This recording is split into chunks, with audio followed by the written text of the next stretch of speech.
Nous voici donc au premier dimanche de l'Avent. Ce dimanche de l'Avent qui ouvre le temps de préparation aux fêtes de la Nativité du Seigneur. Et nous voici invités par Jésus à rester éveillés, à rester en attente de sa venue. Car en effet, nous ne connaissons ni le jour, ni l'heure à laquelle le Seigneur viendra frapper à notre porte.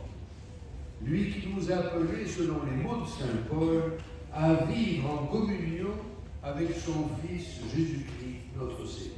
En somme, le temps de l'Avent est cette période de l'année liturgique au cours de laquelle nous profitons de cette préparation à Noël pour, disons, remettre les pendules à l'heure, pour nous replacer devant notre vocation de fils et filles de Dieu, devant les exigences de notre baptême, pour répondre avec plus de générosité à notre vocation de baptiser.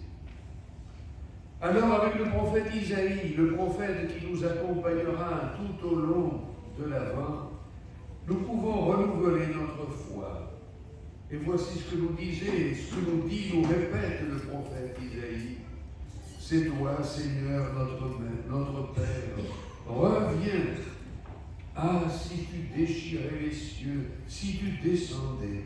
Nous avons péché, nous nous sommes égarés, mais maintenant, Seigneur, c'est toi notre Père. Nous sommes comme l'argile, c'est toi qui nous façonnes, nous sommes l'ouvrage de tes mains. Et nous croyons que le Seigneur ne cesse jamais, jamais de nous aider, de nous pardonner, pour que nous accueillions dans nos cœurs le Seigneur Jésus, le Sauveur.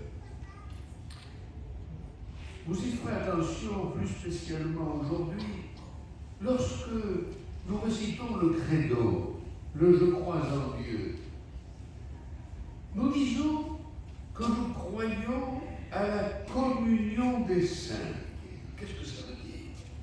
Que nous croyons à la communion de tous ceux et celles qui ont répondu généreusement à l'appel universel à la sainteté. Cet appel universel que le Concile Vatican II nous a rappelé.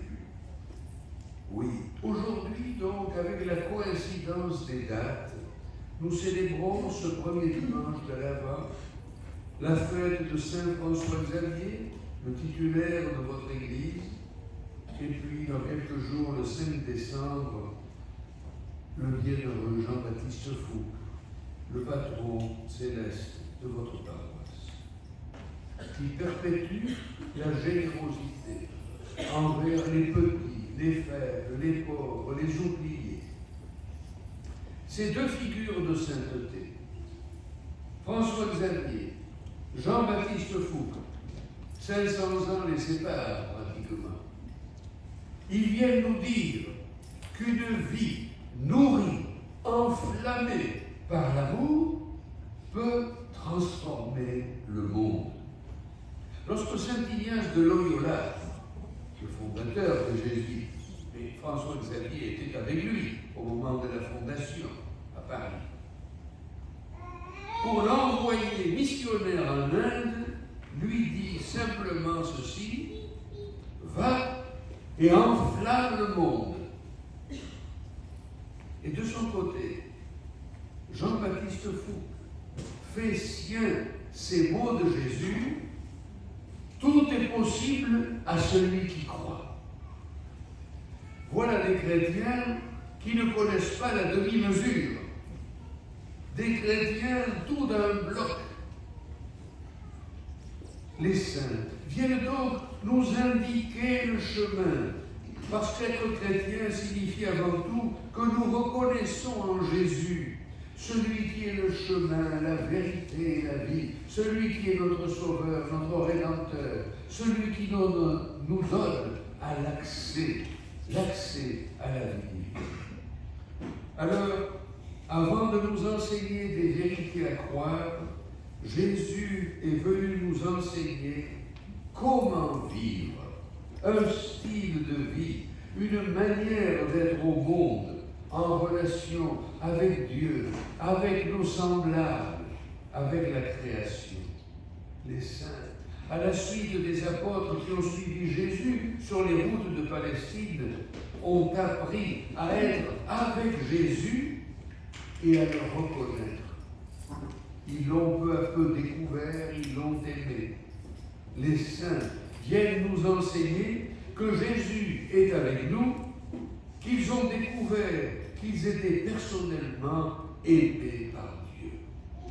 Alors François Xavier a été, on peut le dire, comme retourné.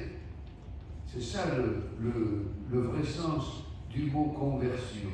Il a été retourné par l'amour de Jésus.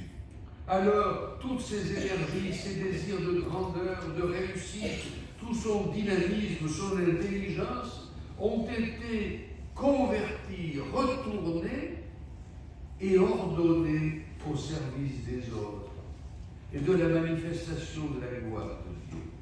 Vous savez que cela l'a conduit jusqu'aux portes de la Chine, enseignant, baptisant des centaines d'hommes, de femmes, des enfants, des personnes âgées. Il les a baptisés, on peut le dire, à tour de bras. À ces nouveaux fidèles, il apprenait à aimer leurs ennemis. C'était une révolution pour eux. Aimer les ennemis. Et à réciter le Notre Père, le Je vous salue Marie, le Credo. Et cependant, la vie du royaume passait à travers son style, sa manière d'être, son humilité, sa bonté, son désir, que tous se découvrent aimés de Dieu et de manière unique. J'ai eu la chance d'aller plusieurs fois à l'Inde, et en particulier à Goa, qui est une ancienne colonie portugaise dans le sud-ouest de l'Inde. Il fait une chaleur terrible, beaucoup plus qu'à Marseille aujourd'hui. Et j'ai visité et j'ai vénéré le tombeau de Saint François Xavier, un immense monument de marbre qui est vénéré non seulement par les chrétiens, mais aussi par les hindous et par les musulmans qui viennent là, parce qu'ils reconnaissent en François Xavier la bonté de Dieu. Les saints viennent nous redire que lorsque nous rencontrons hommes et femmes, jeunes et anciens, que la Providence place sur notre chemin, Jésus est là. Jésus est au milieu de nous. Et c'est dans cette rencontre de l'autre que nous pouvons faire l'expérience de la présence du Seigneur dans nos vies. Jésus nous l'a dit, je suis avec vous tous les jours jusqu'à la fin des temps. Non pas comme quelqu'un qui seulement nous accompagne ou nous suit, mais quelqu'un qui nous précède, qui nous montre le chemin. C'est cette présence du Christ, de son esprit, auprès de celles et ceux vers qui ils sont envoyés, que les disciples de Jésus sont appelés à discerner.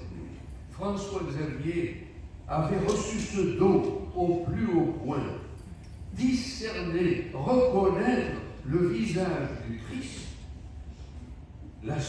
et vivre de l'Évangile. Cet Évangile qu'il a voulu semer dans le cœur de tous ceux qu'il rencontrait.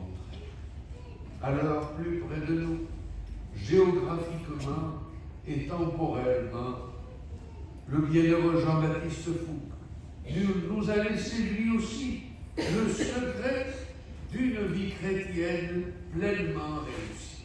Une vie entièrement donnée à Dieu, entièrement donnée aux autres. Il est connu pour le nombre impressionnant d'œuvres fondées au cours de ses 50 ans de sacerdoce.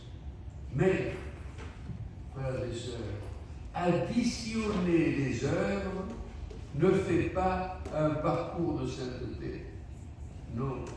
Dans toutes les personnes qu'il rencontre, il découvre la présence du Christ qui veut être aimé, dans celui, dans celle qui souffre, qui manque de tout, qui vit dans la solitude, qui est malade, qui est abandonné.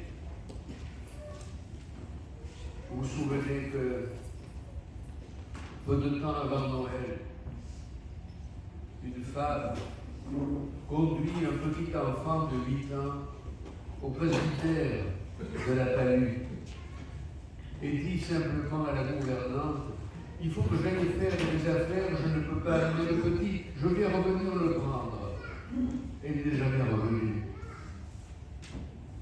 Et lorsque l'abbé Fouque est revenu sur place le soir, il voit le curé désemparé, le vicaire encore davantage, la gouvernante au bord de la crise de nerfs, et il dit simplement: je le prends et je commence. Et c'est le début de l'enfance abandonnée à Sainte-Anne. Voilà, humble, effacé, austère, jusqu'à vivre dans une grande pauvreté personnelle, Jean-Baptiste Fouque pratique une charité rayonnante, débordante de joie et d'enthousiasme. En bon Marseillais, il garde les pieds sur terre, mais son regard reste fixé vers le ciel, sur Jésus qui nous conduit sur le chemin du don et de la sainteté. Et voici ce que nous dit l'abbé Fouque. Vous savez qu'à l'époque, lorsque les prêtres prêchaient, ils ne prenaient jamais une feuille de papier avec eux comme je fais maintenant. Ils apprenaient par cœur. Et alors, l'abbé Fouque nous a laissé des milliers de pages de cahiers d'écoliers dans lesquels il écrivait ses sermons avant de les apprendre par cœur. Et alors, c'est une aubaine pour nous parce que nous pouvons comme ça les retrouver. Écoutez ce qu'il vous dit. Et s'il y a dans votre vie des peines inévitables, des sacrifices poignants, des heures où le courage pourrait vous faire défaut si la foi ne vous soutenait, que c'est que ce grand artiste qui est le bon Dieu est au travail. Il est occupé à faire de vous son chef-d'œuvre. Il vous taille comme des pierres. Il vous broie comme des couleurs. Non pas selon vos vues, mais selon le ciel, qui vous échappent et sont pour sa gloire et pour votre bonheur éternel. J'ai été beaucoup frappé en lisant un certain nombre de pages de l'abbé Fouque au cours des 20 dernières années dont je me suis occupé de sa béatification. Et j'ai trouvé chez lui une petite prière, petite par les dimensions. Vous voyez, ce prêtre qui est représenté sur cette photo vers la fin de sa vie était un petit enfant quand il se trouvait devant le bon Dieu. Un petit enfant. Et voici sa prière. Mon Dieu, encore une fois, pardonnez-moi. Gardez-moi une place, tout indigne que je suis, une pauvre petite place dans votre cœur. Et bénissez. Ah, si nous pouvions faire une prière comme celle-là, retrouver une âme d'enfant, nous adressant à notre Père des cieux, lui demandant cette grâce d'être accueilli dans son cœur. Eh bien, au début de ce temps de l'Avent, c'est la grâce que je vous souhaite. Amen.